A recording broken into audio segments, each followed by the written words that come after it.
Hello friends, and welcome back to my channel. Thanks for watching if you're new here. Today I'm going to be sharing with you 6 things I learned from my first pop-up market.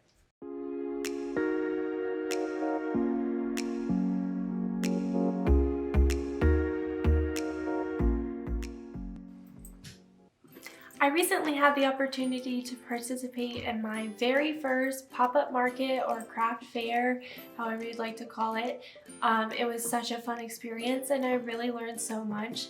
And I know beforehand I was really scouring the internet for tips and tricks of what to do or how to display my booth, and I couldn't find a lot of information, so I thought I would share with you guys what I learned from my first experience so that maybe you could have those for reference when you go to your first market, or if it's not your first, just some tips and tricks for your future markets.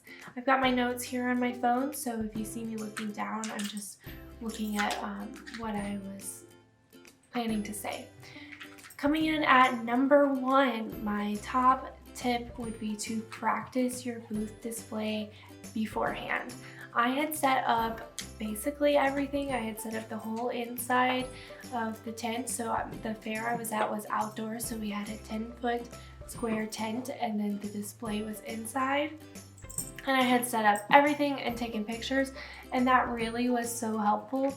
But I would recommend that if you have any opportunity to at all, practice setting up your tent, because the morning of when I got there, it was like 7:30 a.m. or something like that.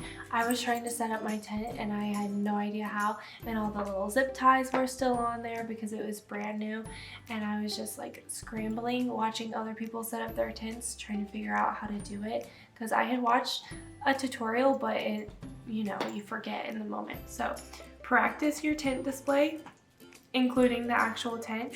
And if your market is inside, make sure you practice your booth display. And I would recommend packing everything that you're going to display together in separate boxes, because that really helps with your process of setting up on the morning of, to have all your decorations together and your products together, or if you have different sections, put all that stuff together so that everything is clean and organized. My second tip for you guys really applies to outdoor markets, and that is prepare for the wind. If your tent doesn't have sides, or even if it does, the wind can just really catch you off guard. This didn't happen to me particularly, but I saw another vendor had all of their products just completely fall down and fall on the ground multiple times throughout the day, and it was only a 4-hour event, I believe. So you really want to prepare for the wind and weight down anything that you think could get caught by the wind. I had some lighter weight products. I had some cards, and even though they were on a shelf with a back, they still kept getting blown over throughout the day. And some of my signage kept getting blown over too, if it was a paper sign. So I would recommend, if you have paper signs, weight the back with coins so that the wind won't catch it, or if you have anything that is lighter weight that's displayed, maybe Velcro.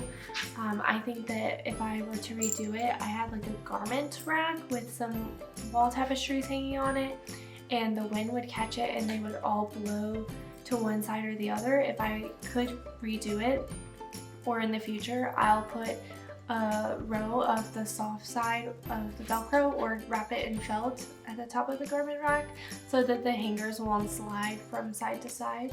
And yeah, just really think about how the wind could impact your booth, because that's something I never would have thought of, especially with the garment rack, but it really was a pain on the day of to keep adjusting every single one after they had gotten blown together. Another note about the wind, I had tablecloths on my tables at the event, and the wind kept blowing the tablecloths up and over my products. So halfway through the event, I ended up tying the tablecloths to the legs of the tables, which worked perfectly fine.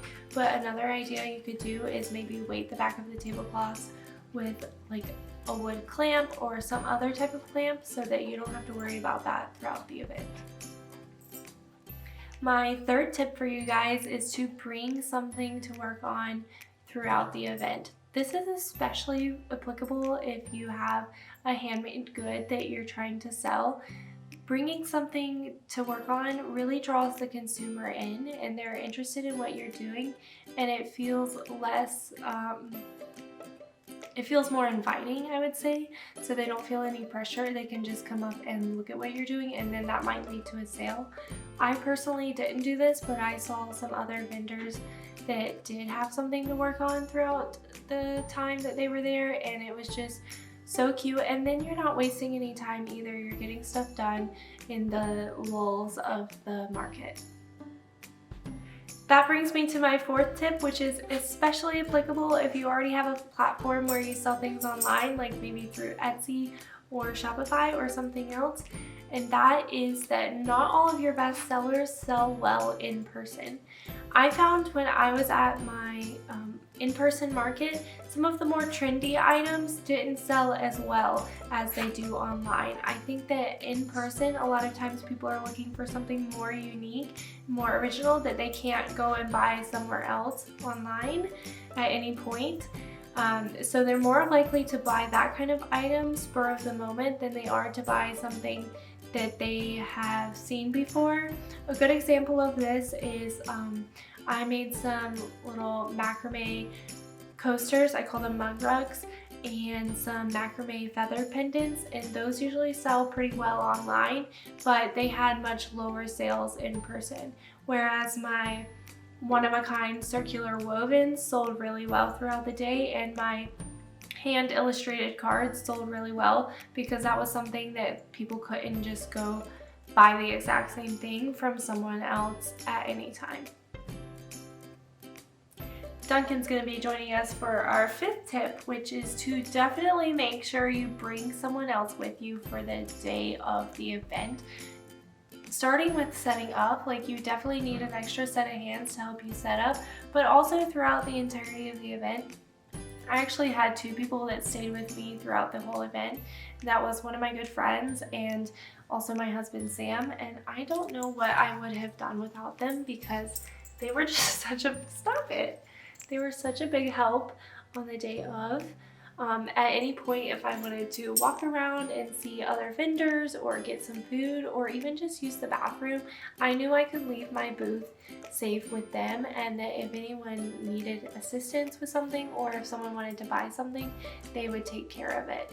I would definitely say you need at least one person, but if you can, two would be ideal because we all took turns, and at some points there was just one person at the booth. Like, it wasn't always two of us there. So definitely make sure you bring someone else. My final tip, tip number 6, is to make sure you remember that every experience that you learn something from is a positive experience. At the end of the day, yes, you want to make a profit and yes, you want to sell things, but it's not about that. It's about learning from your experience, getting your name out there, interacting with people, because even if they don't buy something then, they could be an Instagram follower or a potential customer in the future. And really, there's no better way to learn than just like going for it. So it's really not about like if you make a net profit or not. It's about the experience of it.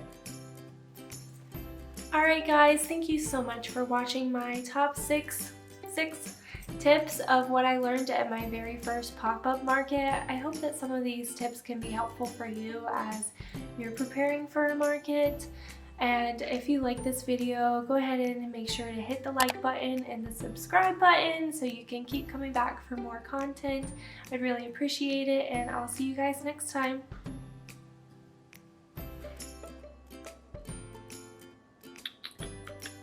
Thank you. Hello. You can say hi.